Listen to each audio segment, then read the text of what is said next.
റംസാൻ മൊഴികൾ തയ്യാറാക്കി അവതരിപ്പിക്കുന്നത് റാഫി ചെമ്പ്ര.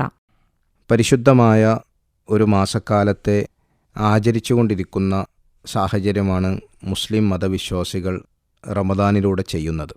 ഇന്നത്തെ കാലത്ത് നമുക്കറിയാം, ഇന്നെല്ലാം സെലിബ്രേറ്റ് ചെയ്യപ്പെടുന്ന ഒരു ലോകത്താണ് നാം ജീവിക്കുന്നത്.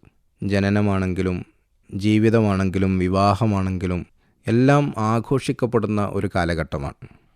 റീൽസുകളിലൂടെയും സ്റ്റാറ്റസുകളിലൂടെയും ഓരോ ജീവിതത്തിൻ്റെ ഓരോ നിമിഷവും ആഘോഷിക്കാൻ താൽപ്പര്യപ്പെടുന്ന ഒരു തലമുറയും സമൂഹവുമാണ് നമ്മൾ ജീവിക്കുന്ന ഇന്നത്തെ തലമുറ. പരിശുദ്ധ റമദാൻ ആ നിലക്ക് ആഘോഷിക്കപ്പെടേണ്ട ഒരു മാസം അല്ലേ എന്ന് ചോദിക്കുമ്പോൾ ഞാൻ പറയുന്നത് അതെ എന്നാണ്. എന്നാൽ പരിശുദ്ധ റമദാനിൻ്റെ ആഘോഷം എന്തായിരിക്കണം? റമദാൻ എന്തിൻ്റെ സെലിബ്രേഷനായിരിക്കണം? റമദാൻ വിശുദ്ധ ഖുർആൻ എന്ന ദൈവിക ഗ്രന്ഥത്തിൻ്റെ സെലിബ്രേഷനായിരിക്കണം എന്നാണ് സൂചിപ്പിക്കുന്നത്. വിശുദ്ധ ഖുർആൻ അവതീർണമായ മാസമാണ് റമദാൻ. വിശുദ്ധ ഖുർആൻ്റെ ചർച്ചകളും വിശുദ്ധ ഖുർആനിൻ്റെ ആലോചനകളും നിരന്തരം നടക്കുന്ന മാസമാണ് റമദാൻ. റമദാനിൻ്റെ ആഘോഷങ്ങൾ എന്ന് പറയുന്നത് പുറത്തു തൂക്കിയിടുന്ന അലങ്കാരങ്ങളോ ഭക്ഷണ വിഭവങ്ങളോ നോമ്പിനെക്കുറിച്ചുള്ള അത്തരം ചർച്ചകളോ അല്ല, മറിച്ച് ഈ ദൈവിക ഗ്രന്ഥത്തിൻ്റെ വലിയ ആഘോഷം, അതിൻ്റെ വലിയ ചർച്ചകൾ, അതുമായി ബന്ധപ്പെട്ട വലിയ ആലോചനകൾ, അത് വിശ്വാസി സമൂഹത്തിനിടയിൽ നടക്കുക എന്നതാണ് റമദാനിൻ്റെ ഏറ്റവും വലിയ ആഘോഷമായി മാറേണ്ടത്. ഖുർആൻ അതിൻ്റെ അവതരണ ലക്ഷ്യമായി തന്നെ, അല്ലെങ്കിൽ അതിൻ്റെ ലക്ഷ്യമായി പറയുന്നത്, അത് മുന്നോട്ട് വെക്കുന്ന ആശയമായി പറയുന്നത് ഇന്ന ഹാദൽ ഖുർആന യഹ്ദി ലില്ലത്തി ഹിയ അഖ്വം. ഈ ഖുർആൻ ഏറ്റവും ചൊവ്വായ, ഏറ്റവും ശരിയായ വഴിയിലേക്ക് മനുഷ്യനെ വഴി നടത്തുന്നു എന്നാണ്.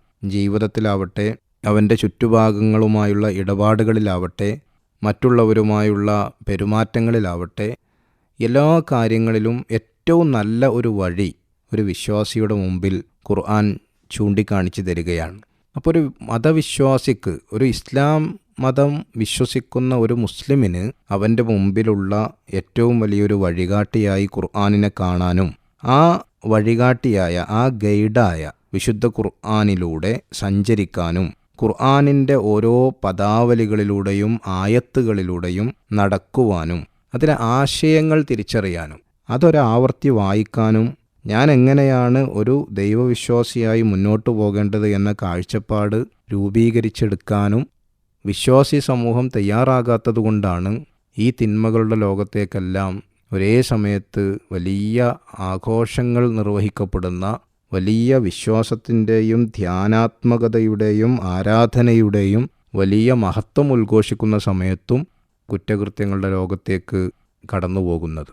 അതുകൊണ്ട് തന്നെ ആ തിന്മകളുടെ വാതായനങ്ങളിൽ നിന്ന് തിരിഞ്ഞു നടക്കാനും വിശുദ്ധ ഖുർആനിൻ്റെ വചനങ്ങളിലൂടെ മുന്നോട്ടു പോകാനുമുള്ളതായിരിക്കട്ടെ ഈ പരിശുദ്ധ റമദാൻ. റംസാൻ മൊഴികൾ തയ്യാറാക്കി അവതരിപ്പിച്ചത് റാഫി ചെമ്പ്ര.